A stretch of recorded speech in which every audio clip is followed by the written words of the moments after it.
Hello, I'm Cindy Arenberg Seltzer, President and CEO of the Children's Services Council of Broward County. Welcome to another edition of Future First, Focus on Broward's Children. The mission of the CSC is to help children and youth become responsible, productive adults. We do this by funding programs, convening stakeholders, and organizing a county-wide children's strategic plan. The work starts early in a child's life with the early childhood programs and goes all the way through high school. Throughout all of those CSC-funded programs, we focus on enhancing those social, emotional, and interactive skills that are often referred to as soft skills. Those are the skills that young people really need to succeed. My guest today is Dr. Amy Cooper Hakim, an industrial organizational psychology practitioner and workplace expert whose new book, Working with Difficult People, provides clear strategies to effectively handle the 10 types of difficult bosses, colleagues, and subordinates. Welcome, Amy. I'm so glad to have you here today. Thank you. It's a pleasure to be here. These are skills that everybody needs. I know that your book is really targeted towards the workplace professional, but it also applies to young people who are getting ready to enter the workforce. Wouldn't you agree? Oh, most definitely. These are skills that we need to incorporate in any interaction that we have, regardless of our age, when in the workplace. So tell me a little bit about how you coach people and what you do, and what are some of the tips that you have in the book? So as an industrial organizational psychology practitioner, which is a mouthful. Yes, why don't you explain to our viewers what that actually means? Sure. So industrial organizational psychology is basically business psychology. I help employees and employers to get along better. I improve workplace communication, reduce conflict in the workplace, help with performance, motivation, goal setting, time management, work-life balance issues. Excellent. So I don't have a couch, but I do go to organizations to help improve employee-employer relationships and communication. Happily at CSC, we have a very happy workplace. I'm glad to hear it. So I don't need you, but if I didn't, what's the first thing you do when you go into a workplace? How do you judge what's going on? Well, it depends on why I get the call. Generally, the executive is the person who brings me in, and he or she will tell me what issues are going on. Perhaps there's a lack of communication. Perhaps top employees are leaving when they would hope they would stick around.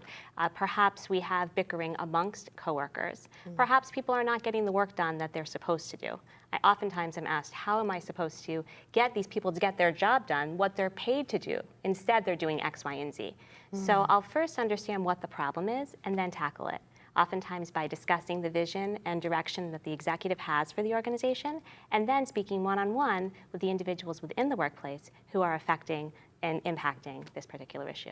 That is one of the things when you talk about the mission of the organization. I always talk about we're all about the children. All decisions, all focus needs to be about that goal, helping children. Not all organizations, though, are their mission isn't as heartfelt, perhaps. Or as clear. Right. Sometimes you can walk into an organization, and if I say, what is your vision, or what is the mission, the executive might know, but his or her people may not. So. And then this book is really focusing on working with difficult people. How do you define difficult people? Well, there are unfortunately a number of people we work with on a regular basis who may not be those with whom we'd prefer to interact if we weren't in the workplace setting. So I break the different types of difficult people into 10 specific types, and within each of those types, I handle how to deal with a difficult boss, a difficult colleague, and a difficult subordinate across those levels. So for instance, if we have a narcissistic boss, we might handle that narcissistic boss differently than we would a narcissistic colleague or a narcissistic employee. And when we talk about young people, because of course at the Children's Services Council, our focus is children, sometimes I think it's really jarring when they enter a workplace situation. We try to help prepare them in collaboration with Career Source Broward. They get a little training before going into some summer youth employment. We work with them in our after-school programs. Not everybody gets the benefit of a CSC-funded program, but even those, when they enter the workforce, it's a whole different world. Can you talk a little bit about that change and the way you interact with people in a workplace situation versus how you would interact with them at school? Sure. I'm glad you brought that up because it is important that young adults recognize that when they're in the workplace, it's not like they're in the schoolyard, and it's not like they're out to dinner with their friends. There's a certain behavior, a certain mannerism, a certain overall look and feel of a person who is at work. And sometimes young adults need a little practice and help and tips in order to do so. For instance, you and I are speaking in a conversational manner, but we're not like, hey, what's up? So we have to control ourselves a bit and recognize that we're in that workplace environment. The way we dress is very important. We don't want to, as a female, wear a spaghetti strap to an interview.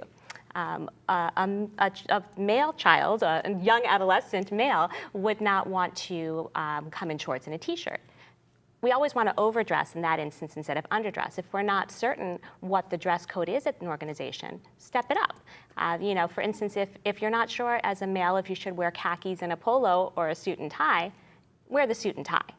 And we always want to make sure that we do have that professional demeanor and appearance.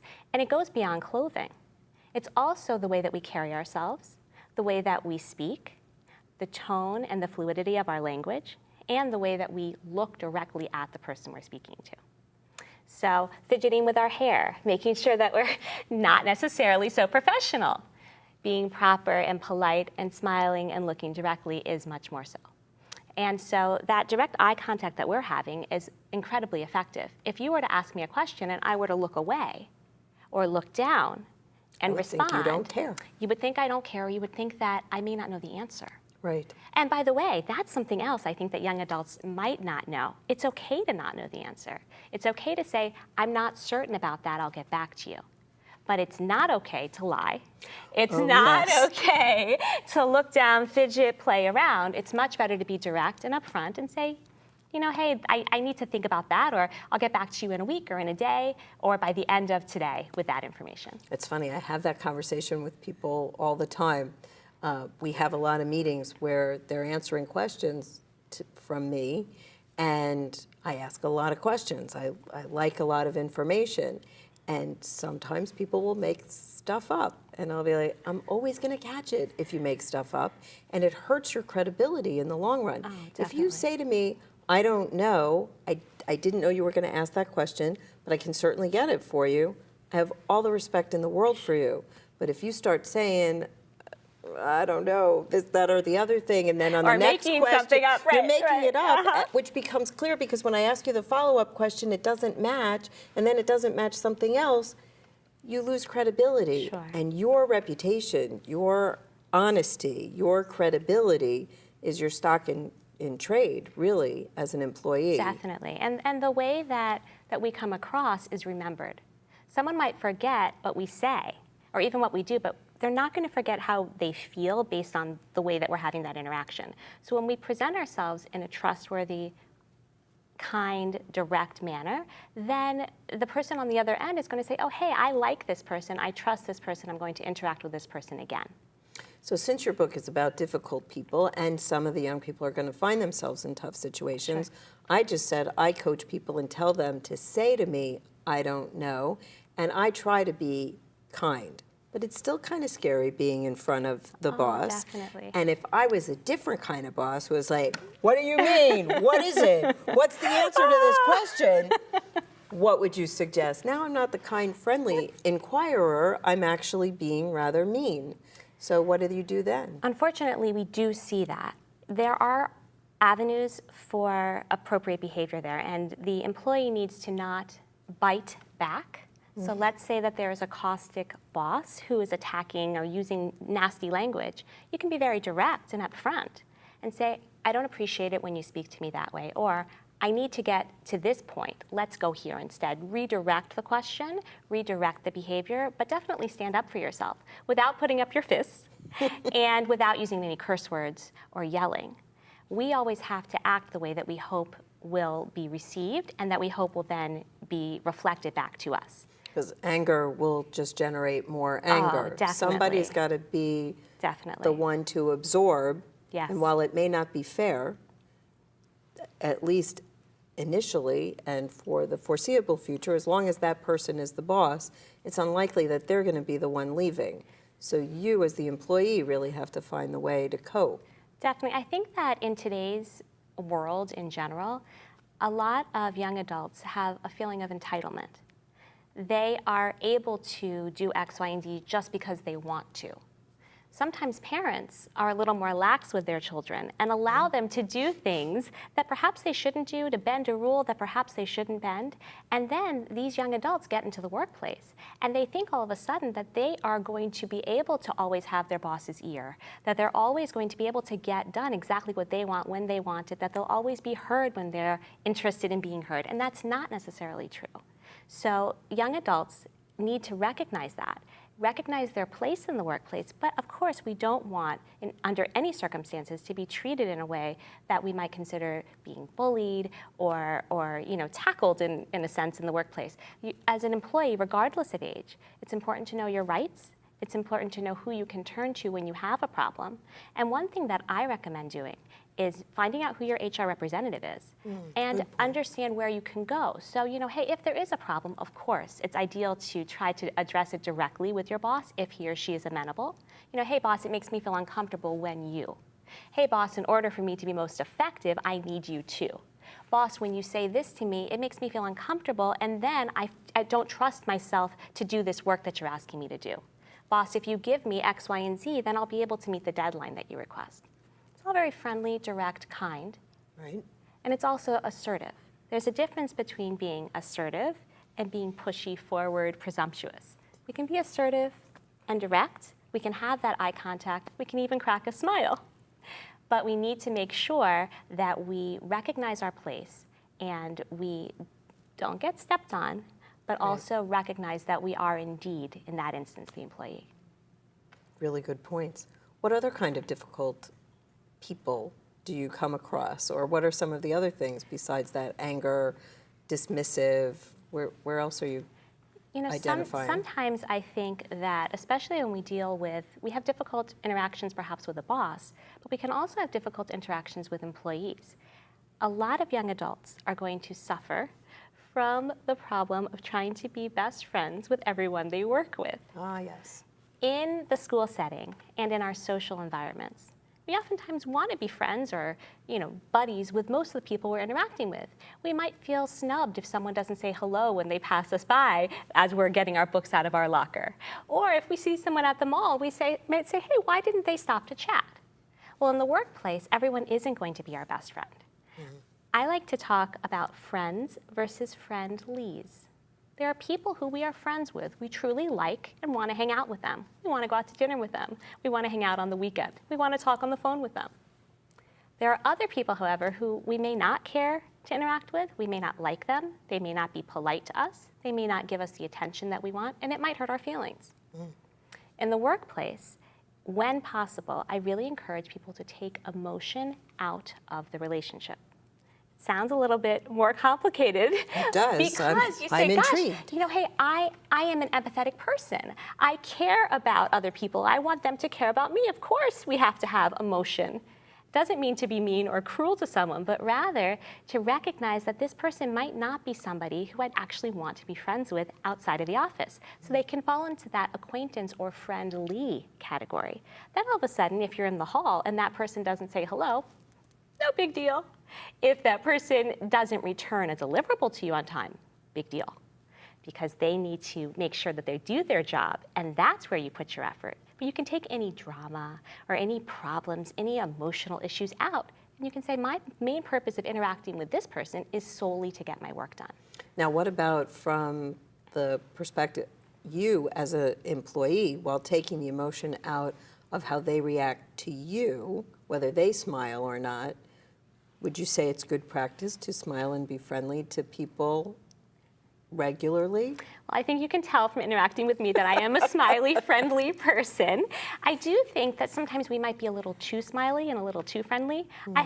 This is my persona, my personality, but when I am presenting in a formal setting, I do try to be more like, hello, nice to meet you. I can't do it to your face. But it is true. I was actually given guidance when I was young that it was appropriate more so to try to refrain from smiling too much. And you can tell if you're smiling too much because the other person smiles back. Uh-oh. So It's good to be friendly, it's good to be kind, and I think we always want to behave in the manner that we hope will be reflected again back on us. So definitely there's no reason to be cold and stoic. Right. But recognizing that, hey, getting back to that friend and friendly thing, if someone wants to goof off at work and you feel that you want to be a part of the social circle, you may want to goof off too. They're not your friends. You're not going to hang out with them outside of work. And if you want to, then goof off with them then. Right. At work, focus on the job. Yes, because your boss will notice the goofing off. Oh, definitely. And you do not want to be part of that. And sometimes in businesses, there will be times and places where goofing off, say, is appropriate. Sure, for team building purposes, sometimes we might have fun social gatherings or group lunches. That stuff is great. But it is important to recognize why we're at work and remember that we're getting paid to work. It's different than just hanging out with our friends. Any advice on someone who's coming into an organization for the first time, how they get a sense? Every organization is different. And so, just as you said, as the professional coming in to help the organization, you're trying to get the lay of the land. What about the person coming in and starting a new job? What should they look for those cues? Well, it's important to ask the HR person or the manager who hires you, who can I come to with questions? I think, again, people sometimes are very concerned that they have to come in knowing everything, and they don't. We are much better received when we say specifically, I don't know how to do this, or where's the lunchroom? There's no reason to wander the halls to find it. It's really funny because some people feel afraid to ask that. They feel that they need to go in and know it all right away. And that's not true. When I used to work for a very large company. And oh my word, I still remember, I sat in this orientation that was incredibly time consuming. It was, I think, 2 days long.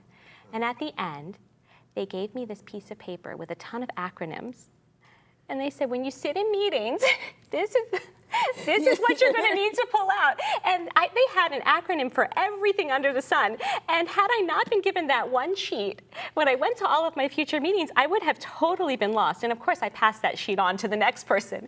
But it is important to ask those questions. I wouldn't have known that there were acronyms until, had I not sat at that orientation. Right. But if I would have been in a meeting and tons of crazy words and language are being shared that I didn't understand, it might not be appropriate to say so during a meeting like that, but perhaps right after, pull the boss aside and say, excuse me, I know you mentioned some things and I was jotting notes, but I don't quite understand. Could you help me? And that's a really, really good point, because every area, I work in government. Government is full of acronyms. And even the names of each of our programs, we create these cute acronyms. The Summer Youth Employment, we start calling SYEP, or Supported Training and Employment Program is STEP. And if you don't know what that is, you're like, STEP? What are they stepping? Where are they going? Sure. So we have our own lingo that no one else would know. People, if you go into a nonprofit organization, if you're going into banking, if you're going, wherever you're going, they have a whole language that you're not going to know. And so, you're better off saying, what are you talking about? And one might think, coming in, that they would be handed that information. But because everyone else is working and knows it, they don't realize that others might not. And so speaking up, again, professionally, in a kind manner, not in a pushy or offensive manner, but say, excuse me, when you have a few minutes, I would greatly appreciate this.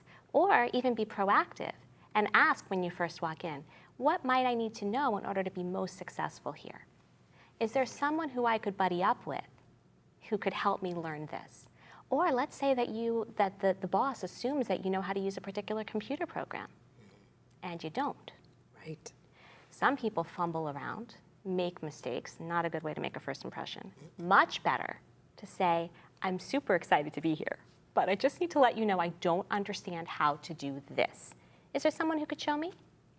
And people generally really want to help. Oh, for sure. I find, and especially for someone who's just starting out, folks around you are going to want you to succeed.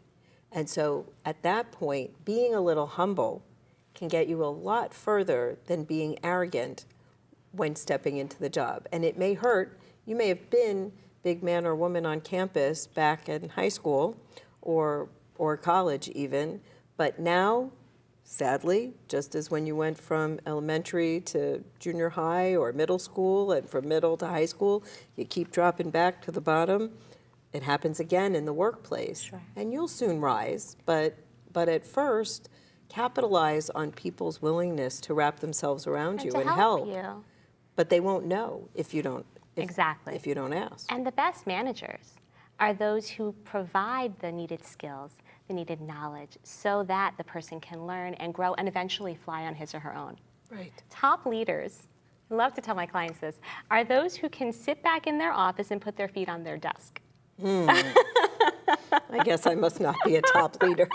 The only way to get there is by arming your employees with the skills in order to truly get the job done without you needing to be there every second. Yes. So every manager wants that.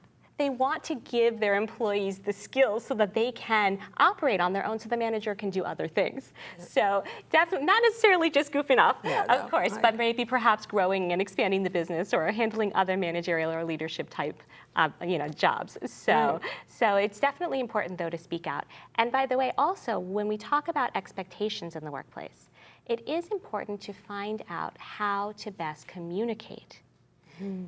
It used to be that we would go to work and everybody would always talk as the main way to interact. Right. Now, that's not necessarily true. Even if you sit in a cubicle next door to somebody, literally next to another cubicle, the norm within the organization may be to send an email, or perhaps to pick up a phone, or even to text.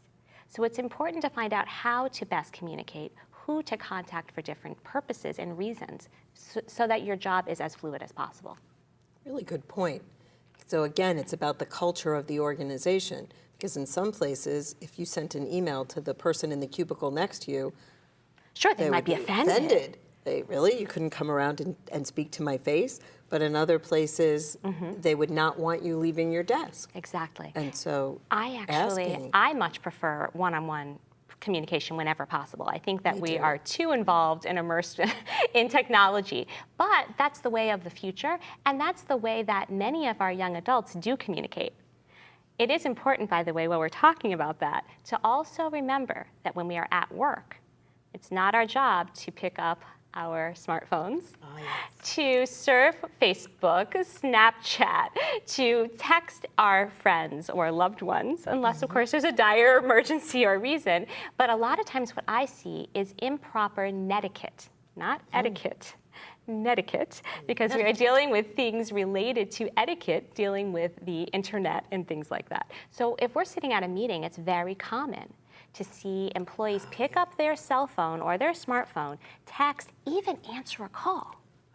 Oh my. Okay, so best advice that we can walk away with from today is don't do that.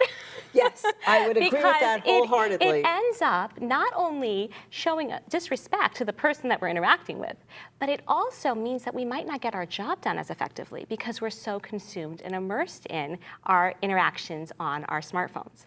So just like when we're at a restaurant and we see people sitting and instead of having a normal dialogue, they're both on their phones, whether they're surfing the web or responding to a text or taking a selfie so that they can post it somewhere, all of that is not acceptable. We don't need to take a selfie. Hey, I'm at work now.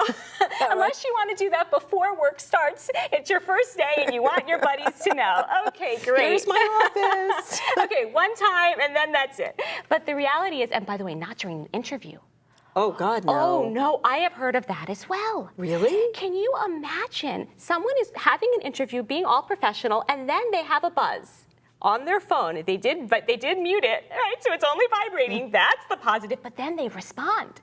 Oh, God. If I were the person offering that individual the job, I very likely might not offer that person the job. Yes. So we do need to remember to set those standards. We need to recognize that we are not just hanging out. We're getting paid to do a job. Unless there's a sick child at home of or an course. ill somebody. And then, well, actually, the thing to do there is to say before you sit down that I have some problem that's brewing and I need to leave my phone here just in case that goes on. For sure. And I think everyone would empathize with that. Right. And so, but by the way, managers and leaders need to follow suit. Yes. We can't expect of our employees what we won't do ourselves. And a lot of times when I go into organizations, I hear, oh, my employees are always surfing the web. They're always on their phones. And then, as I'm speaking to that individual, that executive, they pull out, no. So we must lead by example. We must model the way through our behavior as leaders. And as employees, we need to show that we really do understand what is expected of us and that we know how to behave properly. Well, I could go on with this for another half an hour, but I'm being told it's the end of our time together, and that's really a great place, I think, a great message for wrapping up. Thank you so much. It's really been a pleasure to have you. So, as you have seen, the technical aspects of job training, developing what many in the business community call the talent supply chain, are certainly very important, but helping to equip young people entering the workforce with those soft skills, those social emotional skills that can help them succeed managing difficult relationships and just managing workplace etiquette are just as important. I want to thank Amy Cooper Hakeem for sharing her expertise with us today. I've been your host, Cindy Arenberg Seltzer. For this or any other episode of Future First, focus on Broward's children, go to our website, www.cscbroward.org, where you can access our YouTube channel, like us on Facebook, and remember to join us next time on Future First, focus on Broward's children.